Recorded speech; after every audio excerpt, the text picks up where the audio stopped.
matter what hour your clock strikes, here it's always Halloween. And I'm always your haunted host, Lucé Tomlin-Brenner. Last week, we traced the origins of skeletons as a quintessential emblem of Halloween back to the mid-14th century. We discovered the first images of skeletons as art were spawned from the horrors of the Black Plague, most notably the Danse Macabre and the iconic Grim Reaper. I'm fascinated by the fact that the Grim Reaper remains firmly woven into our culture almost 700 years after his creation. It's hard to imagine Halloween and even Christmas without this skeletal harbinger of death. The Grim Reaper is a fixture in film, from comedies like Dogma and Bill and Ted to serious art house films like The Seventh Seal, to even schlocky 80s horror like Spookies. Death is the main theme in the horror genre, but to me, the only thing scarier than dying is knowing you're going to die. The image of the Grim Reaper holds the entirety of that repulsion within his rotting, billowing cloak, which is why I think this image has endured. With that in mind, I'm going to tell you an exemplary tale from a master of horror. Stephen King knows better than anyone how to wield a classic monster in a way that reaps every last bit of dread from his readers. So settle in, listeners. Pull up a blanket and maybe take a quick glance back over your shoulder just to be sure you're alone. This is the story of the Reaper's image.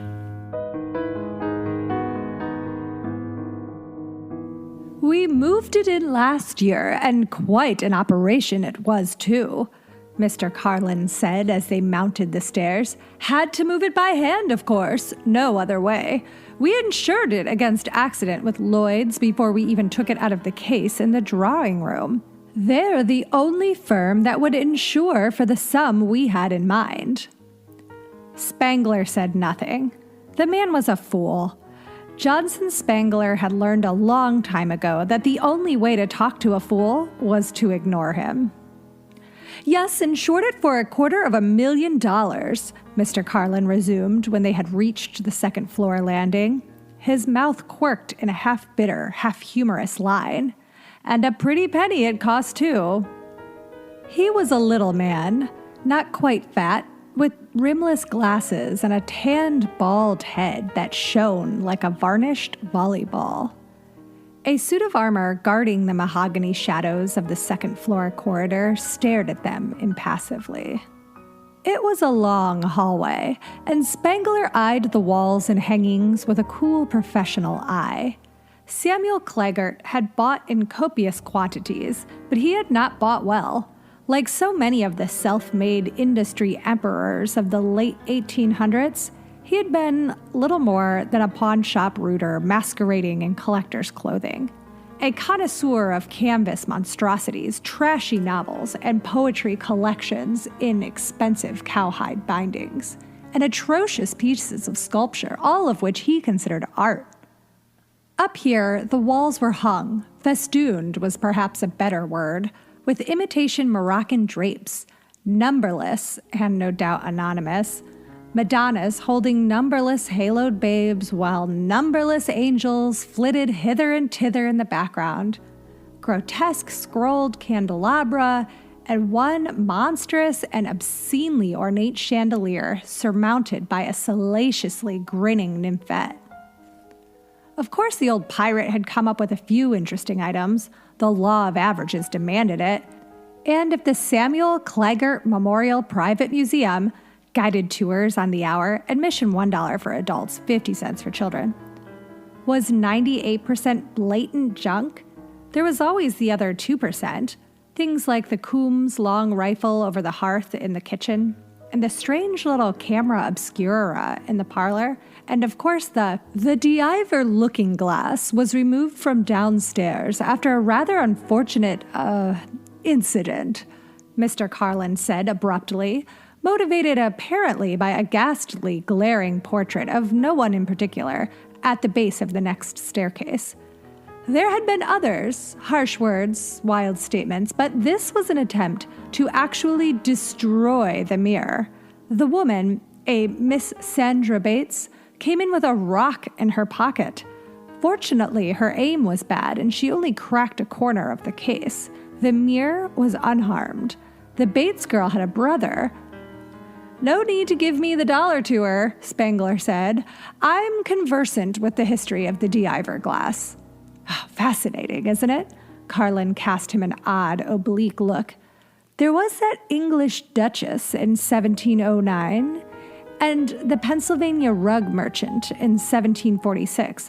Not to mention, I'm conversant with the history, Spangler repeated. It's the workmanship that I'm interested in. And, of course, there is the question of authenticity. Authenticity? Mr. Carlin chuckled. It was a dry sound, as if bones had been stirred in a cupboard below the stairs. It's been examined by experts, Mr. Spangler. They climbed the third and fourth flights in silence. As they drew closer to the roof of the rambling structure, it became oppressively hot in the dark upper galleries. With the heat came a creeping stench that Spangler knew well, for he had spent all his adult life working in it. A smell of long dead flies in shadowy corners, of wet rot and creeping woodlice behind the plaster. The smell of age. It was a smell common only to museums and mausoleums. Up here, the relics were piled helter-skelter in true junk shop profusion. Mr. Carlin led Spangler through a maze of statuary, frame-splintered portraits, pompous gold-plated bird cages, and the dismembered skeleton of an ancient tandem bicycle. He led them to the far wall where a stepladder had been set up beneath a trap door in the ceiling. A dusty padlock hung from the trap. Off to the left, an imitation Adonis stared at them pitilessly with blank, pupilless eyes. One arm was outstretched, and a yellow sign hung on the wrist which read, "Absolutely no admittance." Mr. Carlin produced a key ring from his jacket pocket, selected a key, and mounted the stepladder. He paused on the third rung, his bald head gleaming faintly in the shadows. "I don't like that mirror," he said. "I never did. I'm afraid to look into it. I'm afraid I might look into it one day and see what the rest of them saw." "They saw nothing but themselves," Spangler said. Mr. Carlin began to speak, stopped, shook his head, and fumbled above him, craning his neck to fit the key properly into the lock. "Should be replaced," he muttered. Damn." The lock sprung suddenly, swung out of the hasp, and Mr. Carlin made a fumbling grab for it and almost fell off the ladder. Spangler caught it deftly and looked up at him. He was clinging shakily to the top of the stepladder, face white in the brown semi-darkness.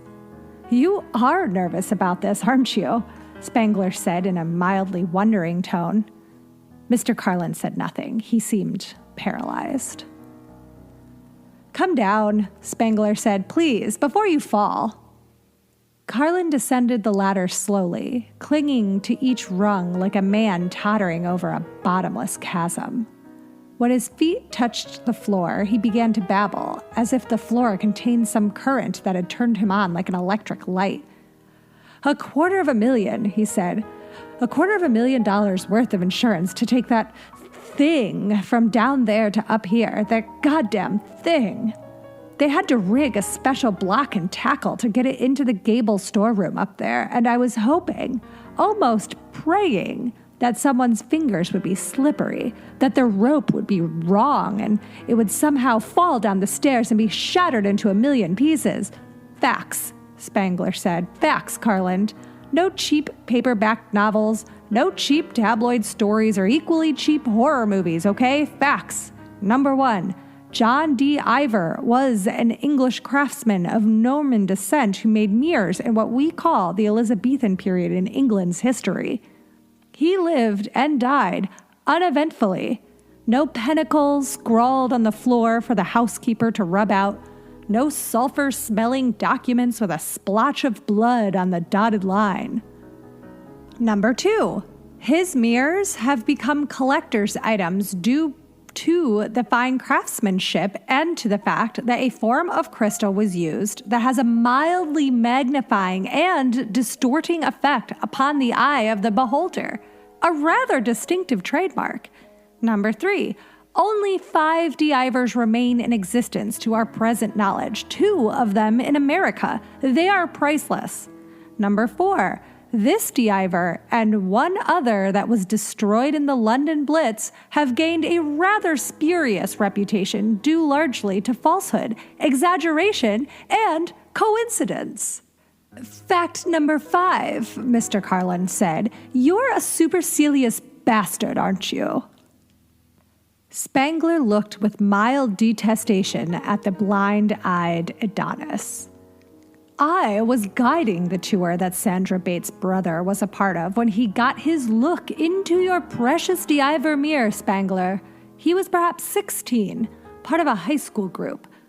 I was just going through the history of the glass and had just got to the part you would appreciate, extolling the flawless craftsmanship, the perfection of the glass itself, when the boy raised his hand. But what about that black splotch in the upper left-hand corner? He asked. That looks like a mistake.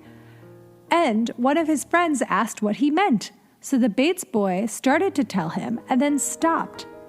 He looked at the mirror very closely. He pushed right up to the red velvet guard rope around the case, and then he looked behind him, as if what he had seen had been the reflection of someone in black, standing at his shoulder. It looked like a man, he said, but I couldn't see his face. It's gone now. And that was all he said. Go on, Spangler said. You're itching to tell me it was the Grim Reaper. I believe that's the common explanation, isn't it? The occasional chosen people see the Reaper's image in the glass. Get it out of your system, man. The National Enquirer would love it. Tell me about the horrific consequences. Defy me to explain it. Was he later hit by a car? Did he jump out a window? What? Mr. Carlin chuckled, a forlorn little chuckle. You should know better, Spangler. Haven't you told me twice that you are, conversant with the history of the de-iver glass? There were no horrific consequences. There never have been. That's why the de-iver glass isn't Sunday supplementized like the Kohinoor diamond or the curse of King Tut's tomb. It's mundane compared to those. You think I'm a fool, don't you? Yes, Spangler said. Can we go up now? Certainly, Mr. Carlin said passionately. He climbed the ladder and pushed the trapdoor. There was a clickety-clackety bump as it was drawn up into the shadows by the counterweight, and then Mr. Carlin disappeared into the shadows. Spangler followed. The blind Adonis stared unknowingly after them. The gable room was explosively hot, lit only by one cobwebby, many-angled window that filtered the hard outside light into a dirty, milky glow. The looking glass was propped at an angle into the light, catching most of it and reflecting a pearly patch of it onto the far wall. It had been bolted securely into a wooden frame. Mr. Carlin was not looking at it, quite studiously not looking at it. You don't even have a dust cloth over it, Spangler said, visibly angered for the first time. I think of it as an eye, Mr. Carlin said, his voice still drained, perfectly empty. If it's left open, always open, perhaps it will go blind. Spangler paid no attention. He took off his jacket, folded the buttons carefully in, and with infinite gentleness, he wiped the dust from the convex surface of the glass itself. Then he stood back and looked at it. It was genuine. There was no doubt about it. Never had been, really. It was a perfect example of de-iver's particular genius. The cluttered room behind him, his own reflection, Carlin's half-turned figure. They were all clear, sharp, almost three-dimensional. The faint magnifying effect of the glass gave everything a slightly curved effect that added almost a fourth-dimensional distortion. It was... His thought broke off. He felt another wave of anger. Carlin said nothing. Carlin, you damned fool! I thought you said that girl didn't harm the mirror. No answer. Spangler stared at him icily in the glass. There is a piece of friction tape in the upper left-hand corner. Did she crack it? For God's sakes, man, speak up. You're seeing the Reaper, Carlin said, his voice deadly and without passion. There's no friction tape on the mirror. Put your hand over it. Dear God. Spangler wrapped the upper sleeve of his coat carefully around his hand, reached out, and pressed it gently against the mirror. You see, nothing supernatural. It's gone. My hand covers it. Covers it? Can you feel the tape? Why don't you pull it off? Spangler took his hand away carefully and looked into the glass. Everything in it seemed a little more distorted. The room's odd angles seemed to yaw crazily, as if on the verge of sliding off into some unseen eternity. There was no dark spot in the mirror. It was flawless. He felt a sudden unhealthy dread rise in him and despised himself for feeling it. It looked like him, didn't it? Mr. Carlin asked. His face was very pale, and he was looking directly at the floor. A muscle twitched spasmodically in his neck. Admit it, Spangler. It looked like a hooded figure standing behind you, did it not? It looked like friction tape masking a short crack, Spangler said. Nothing more, nothing less.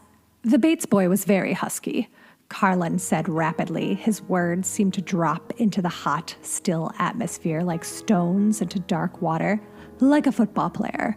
He was wearing a leather sweater, dark green chinos. We were halfway up to the upper exhibits when... This heat is making me feel ill, Spangler said a little unsteadily. He had taken out a handkerchief and was wiping his neck. His eyes searched the convex surface of the mirror in small, jerky movements. When he said he wanted a drink of water for God's sakes, Carlin turned and stared wildly at Spangler. How was I to know? How was I to know? Is there a lavatory? I think I'm going to be... His sweater. I caught a glimpse of his sweater going down the stairs, and then I'm going to be sick. Carlin shook his head as if to clear it and looked at the floor again. Of course. Third door on your left, second floor as you go towards the stairs. He looked up appealingly. How was I to know? But Spangler had already stepped onto the ladder. It rocked under his weight, and for a moment, Carlin hoped that he would fall. He didn't. Through the open square in the floor, Carlin watched him descend, holding his mouth lightly with one hand. Spangler? But he was gone. Carlin listened to his footfalls fade to echoes and then die away.